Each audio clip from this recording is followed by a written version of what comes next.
So, ayan mga kamartes, kami nakauwi na. Naligo na ako kasi nabasa kami ng ulan. Gawa ng nag-rehistro nga kami ng motor. Inabot kami ng cut-off. Hindi pala, inabot kami ng half day kasi nag-announce ang kanyang na ang government employee ay half day lang, alauna. Tamang nasa LTO kami, biglang ini-announce. Di hanggang alauna lang sila, buti nakaabot pa kami. So, hindi namin natapos yung pagparehistro. Pero natapos naman yung akin, yung mga pagkuha ng mga sedula kasi nakapakanan sa akin, mga police clearance. Bali, yung asawa ko na lang siguro yung babalik bukas para matapos. Bali, sa engineering na lang yun. Tapos, sa, dun sa Mega Capitol na lang. So, ngayon, naligo ako. At, ayan nga, baka tayo isipunin. Sinisipon na nga ako kanina pa ako bahin ng bahin. Tapos, ang ihamot ko pa kanina, pag uwi namin ng tanghali, na may nakapasok siguro pusa dito sa loob ng bahay kasi doon sa may banyo namin, may parang siwang doon. Siguro doon nakapasok kasi pagpasok ko sa banyo, yung mga sabon namin, nagkalat. Yung mga nakapatas ko doon na sabi ko, akala ko dala lang ng ulan, ng hangin. Di ang kalat. Tapos pagpasok ng asawa ko dito sa kwarto, yung pom na isang maliit, tamang-tama nandito sa taas ng double deck, nakalagay doon, may tae ng pusa na ang inis ko talaga. Sabi ko, bakit may tae ng doon? Kaya pala pagpasok namin dito, na may nangangamoy. Pagpasok ng asawa ko. Pero dito sa pom naman, wala. Dito sa inigan namin, doon sa taas. Tapos pagpasok naman namin, wala namang tao, wala namang pusa. Inilabas namin ni mother, tapos binumbahan ko ng tubig doon sa labas, kaya yung pom namin nandoon sa labas, yung maliit. Ko pinatitiktikan ko doon sa labas. Tapos yung cover nilaban ko. Kaya ako hindi nag-aalaga ng hayop, mga kumartes, kasi nga ayoko ng dumi.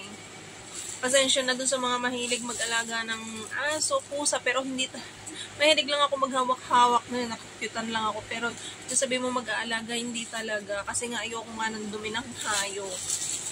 So, yun. Ang dami ko nang sinabi. Nainis kasi ako. Hindi ko ang inis ko talaga kanina.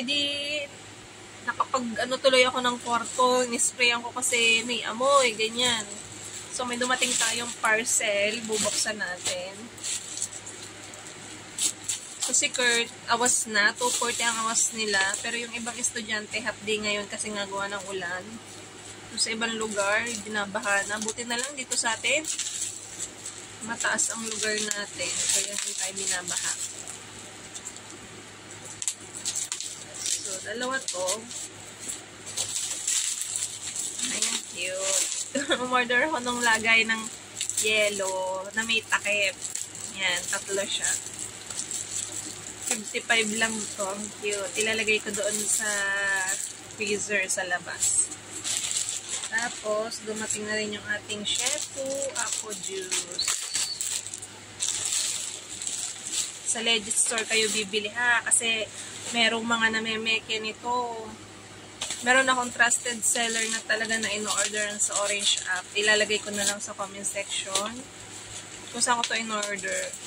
Kasi, porket akala nyo mura, na kayo. Porket nakamura kayo, akala nyo legit na. Minsan kasi hindi. Dami kasing, nabenta kasi to kaya pinepeke.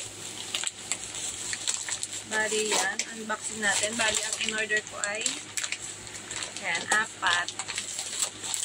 na Shefu Apple Juice. Salamat kay Pay Later. Dinagdagan mo na naman yung utang ko. Yun po, tapos na ako sa utang ko. Tapos, may dadagdag na ganito. Hindi kasi ako mahilig mag-cash, lalo na pagka ganito. Yan. Yan, legit yung na-order natin kasi kapag ka legit merong gold sa likod. Yan. Alam ba ko? First time ko itong matitikman. Amoy parang berry.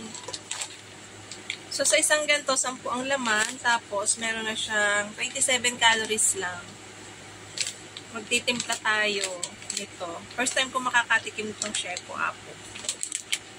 Ito kasi, kailangan ko to kasi kapag nagkakaldap kayo, minsan ubos na yung calories intake nyo na pagkain sa isang araw. Minsan, makakaramdam pa rin kayo ng gutom. Kaya ito, makakatulong sa atin to para maibsan yung ating gutom, para mabusog tayo, ganun. Pero, sabi nga nila, hindi to epekto kung hindi mo sasamahan ng tamang diet at exercise. Totoo naman talaga. Lahat naman ng iniinom natin juice, hindi yan epekto kung lamon pa rin kayo ng lamon. Diba? Kung hindi matigil ang mga bunga sa pagkain, hindi epekto ang mga juice na yan kung ganun kayo. Kaya kailangan talaga may proper exercise at saka diet. Yan. Bali, yan. Umorder na ako ng 4 na chef ako. Try natin. Kaya ako naman siya dinamihan kasi para hindi na ako mag-order na mag-order. Ito naman kasi, pag lang, hindi naman totally araw-araw akong iinom. Pag lang yung parang feeling ko nakakaramdam ako ng gutom.